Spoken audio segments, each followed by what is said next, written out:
Halo, balik lagi sama gue Billy. Di dunia ini banyak hal yang spesial itu. Kayak mie goreng spesial, kopi spesial, tapi nggak nyebut merek ya di sini soalnya kan nggak disponsorin. Nasi goreng spesial juga. Kamu spesial juga dong. Begitu juga dengan laptop.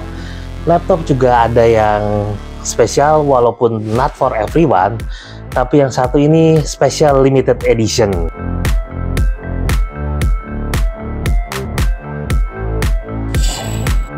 Nah, yang special edition ini Asus ROG Strix Car 17 SE G733 SE. Nah, SE-nya sih kayaknya stand for special edition ya.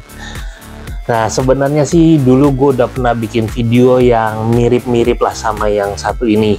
Walaupun ini ada di atasnya yang itu, cuman jeroannya sedikit banyak rada mirip. Dulu itu videonya yang gua nge-review soal G533ZX. Nah, di situ juga sama-sama udah laptop top of the line-nya ROG, cuman yang itu 15 inch. Yang ini dia 17 inch. Nah, berhubung ini yang special edition, pasti ada dong perbedaannya. Nah, kita bakal cek perbedaannya di sini. Buat harganya ya sudahlah ya, buat kaum seperti gua ini mah out of reach lah ini. Cuman bikin mupeng doang. Dia itu harganya ada di 66,999 juta. Wow, mahal sekali. Nah, di dalam kotaknya pas gua dapet ini barang, itu di dalam kotaknya itu include, nah ini nih, adaptor 330 watt yang segede gambar dan berat juga. Selain ini ada kertas-kertasnya, biasalah buat ya begitulah kertas-kertasnya ya. Terus ada extra armor cap juga. Armor cap yang dengan motif berbeda. Walaupun kalau kita sebagai user sih dari depan kan nggak gitu kelihatan banget. Tapi armor capnya ini bisa diganti-ganti. Jadi sesuai dengan moodnya. Misalnya lagi mau mood berbeda, kita bisa ganti armor cap yang berbeda. Ya minimal kelihatan dari belakang sih. Kalau misalnya kelihatan dari belakang keren gitu, bisa beda-beda padahal laptopnya sama. Nah, nextnya dikasih juga ROG webcam. Dia ROG IS namanya, 1080p 60 fps. Tapi di video ini kita nggak ngetes dan nggak ngebahas soal itu webcam lagi, karena gue udah bahas di video yang itu waktu itu. Kalian bisa cek aja kalau mau tahu soal webcamnya di situ. Nah, dan yang pastinya juga tidak lupa di model begini pasti ada juga dong. Nah, keystone-nya. Ya, walaupun ini gue bilang sih rada semi gimmick ya. Kenapa gue bilang semi gimmick ya? Sebenarnya kepake amat juga enggak.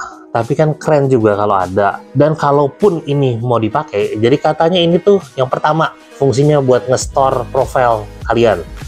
Profile kalian yang menggunakan laptop ini tentunya. Dan kalau dicolok ke yang laptop model seperti ini lagi yang ada tempat keystone-nya, katanya profilnya bisa ke bawah nanti kepasang di situ.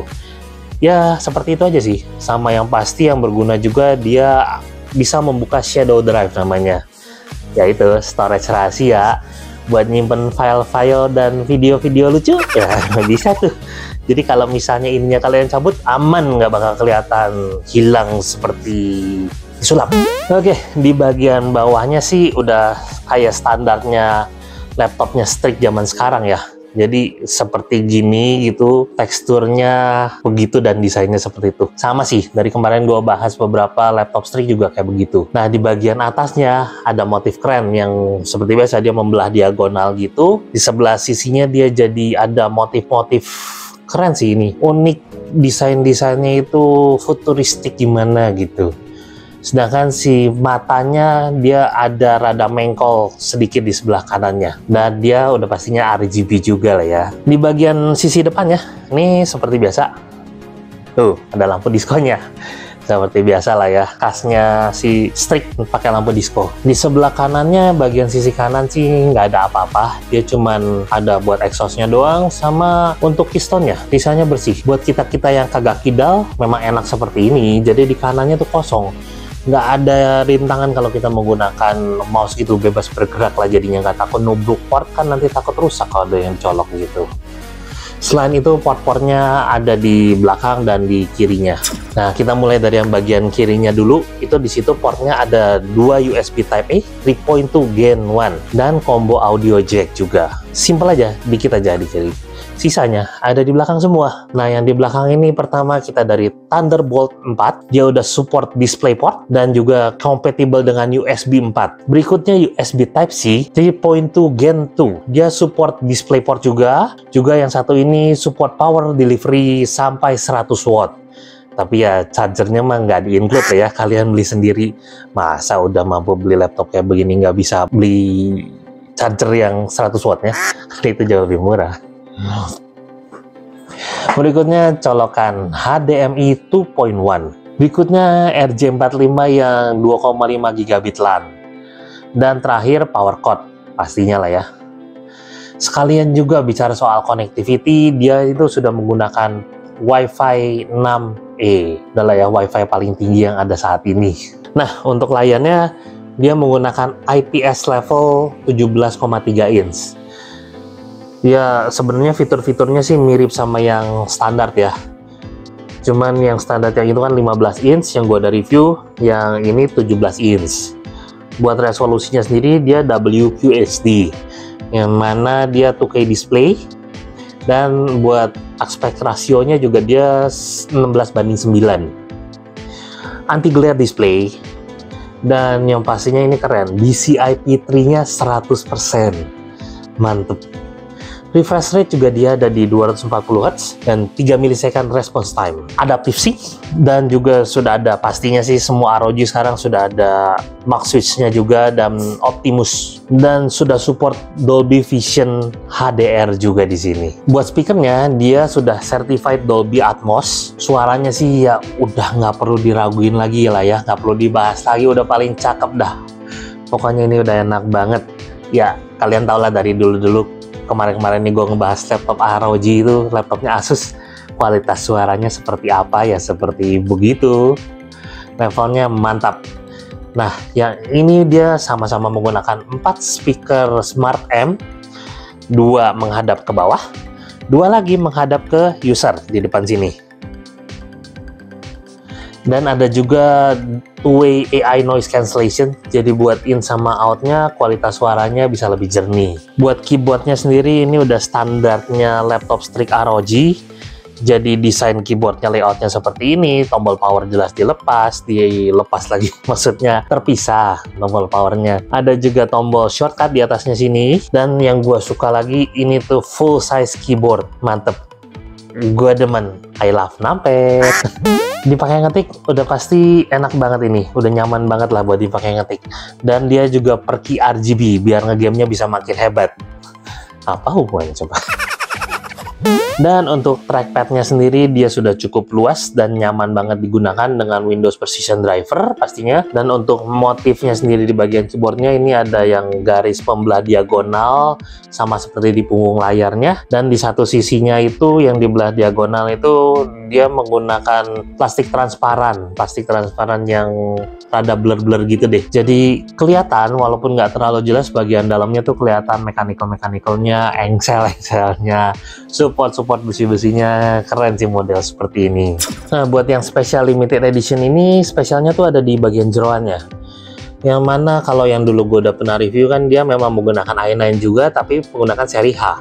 Sedangkan yang satu ini dia menggunakan i9 yang 12950HX. Jadi itu lebih tinggi lagi. 8 P-core dan 8 E-core. Jadi total thread-nya itu 24 thread. Itu mantap sih, jadi kenceng banget untuk processing ini dan itu. TDP-nya juga nggak main-main. Dia bisa nyampe 65 watt OC ya, tapi di Armoury Crate OC-nya. Ya harmless lah jadinya. Sedangkan kan kalau dibanding sama yang pendahulunya itu, dia TDP maksimalnya hanya di 45 watt aja.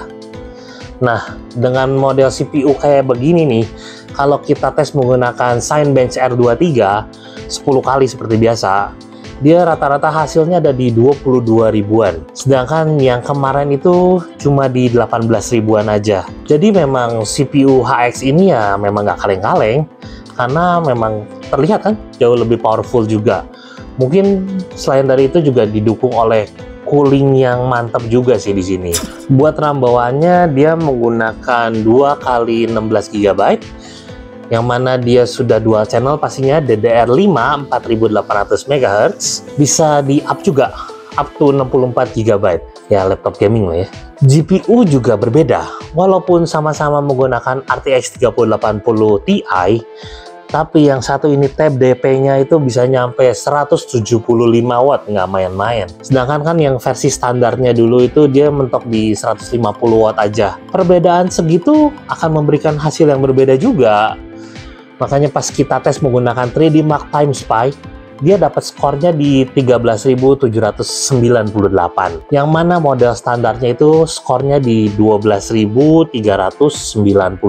Mantap kan hasilnya, ada peningkatan sekitar 11%-an gitu. Dengan 3D Mark Fire Strike, dia skornya ada di 30.255, sedangkan yang standarnya dia ada di 27 ribuan aja. Di sini peningkatannya ada di sekitar 8,6%-an gitu. Mantap juga sih. Dan kita tes RTX-nya juga menggunakan Port Royal, skornya dia ada di 8.408. Terakhir kita menggunakan 3D Mark Stress Test dan dapat hasilnya skornya di 98,5%. Lancar ini. Nah, sekarang kita pindah ngomongin soal storage-nya. Dia menggunakan NVMe Gen 4 dan ada ekstra satu slot kosong lagi. At least di unit yang kita terima ini cuman ada satu SSD bawaannya, yaitu satu NVMe 2 TB. Dan yang special edition ini kalau misalnya dipasangin 2 NVMe, dia tuh bisa disetting menggunakan RAID 10. Namanya RAID 10, yang mana speednya itu bisa double. Speednya double dengan kapasitas yang ditambahkan. Jadi maksudnya kapasitas ditambahkan, misalnya dipasang 2 x 2 TB, itu kapasitas totalnya kedeteknya memang satu drive, tapi jadi 4 TB. Cuman yang agak aneh itu pas kita tes menggunakan Crystal Disk Mark sebanyak 4 kali. Hasilnya ada jomplang yang gue bingung.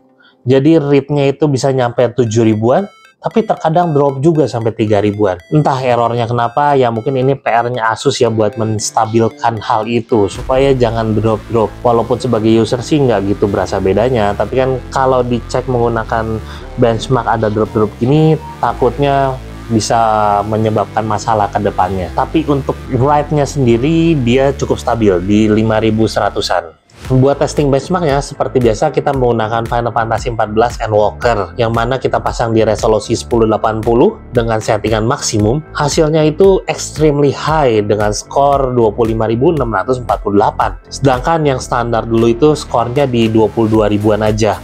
Lumayan juga kan ini peningkatannya. Benchmark kedua kita pakai Shadow of the Tomb Raider. Seperti biasa, hasilnya dengan settingan semua mentok di rata kanan, average FPS-nya itu ada di 82. Good. Sebenarnya buat hardware kayak gini tuh kita udah nggak perlu melakukan gaming test lagi, karena nggak mungkin ada game yang nggak bisa dia jalanin. Semua pasti lancar dipakai main di sini. Namanya juga hardware yang udah top of the line-nya lah ya. Jadi pastinya nggak ada masalah. Tapi rasanya kurang afdol kalau kita nggak membuktikan langsung. Jadi kita tetap bakalan ngetes juga menggunakan 8 games, dan pastinya di testing kita langsung mentokin semua settingan di rata kanan. Udah nggak main-main lagi, semua mentok. Dan ya supaya cepat aja kita langsung mulai. Yang pertama itu kita tes menggunakan CSGO dan dapat rata-rata FPS-nya 230 sampai 390, lancar jaya. Dota 2 mentok 120, entah kenapa kagak bisa lebih lagi dari itu. Padahal gue udah utak-utik di settingannya juga, tapi tetap mentok di 120.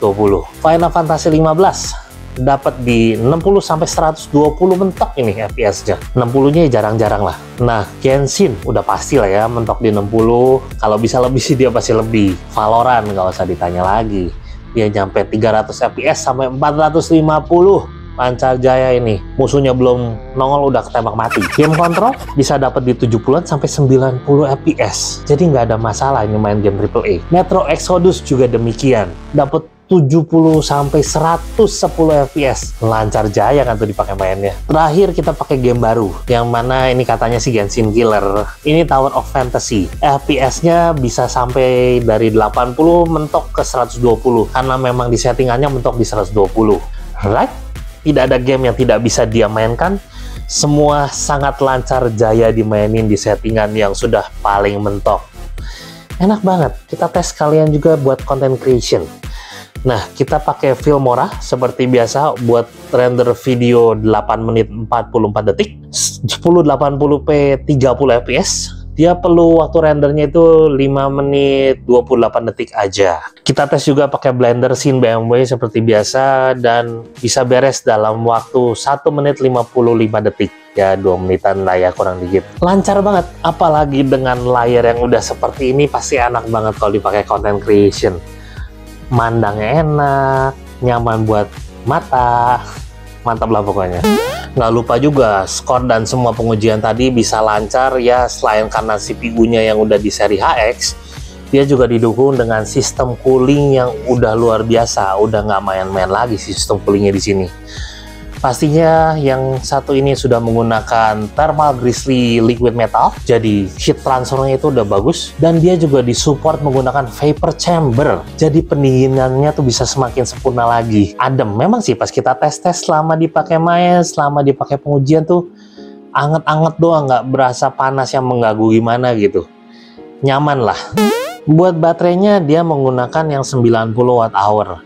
Cukup? Tentu tidak.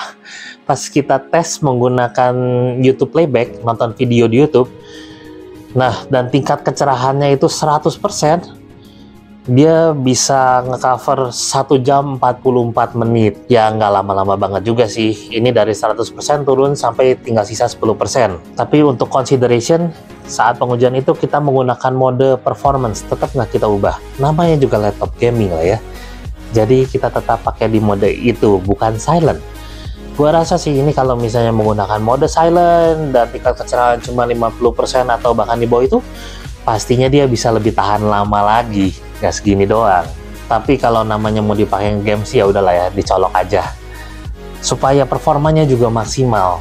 Walaupun ini baterainya nggak tahan lama-lama banget, tapi Asus dengan sistem charging yang lebih baik ini, dia berani ngeklaim untuk mencapai 50%, dia hanya perlu waktu 30 menit. Dan pas kita lakukan pengujian langsung malah even better. Dari 10% untuk sampai 50%-nya dia cuma perlu waktu 26 menit aja. Mantap kan? Dan buat sampai 100%-nya ya dia masih perlu waktu 1 jam 40 menit. Tapi not bad lah, cukup ngebut juga ini. Terakhir ngomongin soal software bawaan sih, dia udah standarnya di laptop ROG zaman sekarang. Yang pastinya dia sudah ada Windows 11, yalah ya buat OS, Office Home and Student juga, dan namanya laptop ROG pasti ada Armoury Crate-nya juga. Dan kalau kalian mau melakukan OC yang aman ya bisa dilakukan di situ. Berikutnya dia juga sudah menyertakan Dolby Access, dan yang pastinya namanya laptop Asus, dia ada software My Asus-nya. Buat setting-setting juga, update-update juga dari situ. Ya ini udah standar lah ya. Kesimpulannya buat laptop ini sih simple aja. Kalau kalian kolektor barang-barang limited edition, silahkan beli. Kalau kalian duitnya udah turah-turah nggak tahu mau dibuang kemana, dibuang ke gua boleh sih. Ya silahkan beli. Kalau kalian mencari laptop yang powernya udah mentok, silahkan beli. Karena ya dengan jeroan kayak begini sih, ini udah jeroan top of the line-nya ya. Nggak ada laptop di luaran sana lagi untuk saat ini yang jeroannya bisa menyaingi ini. So ini memang udah top market topnya lah. Cuman kekurangan laptop ini itu cuman 2. Yang pertama itu dari sisi berat, dia lumayan berat, kalau buat dibawa kemana-mana tuh bisa bikin punggung bengkok. Nah kekurangan keduanya itu kurang duit di kantong gua buat beli ini barang. Soalnya mahal banget bu. Jadi sekian review dari Ika buat laptop ROG Strix Card 17 SE G733 SE ini. Kalau kalian suka dengan video ini, boleh kasih like. Untuk dukungannya, tolong di subscribe. Untuk saran dan komentar, boleh tulis di kolom komentar bawah. Dengan gua Billy, sampai ketemu di video berikutnya. Bye-bye. Ciao.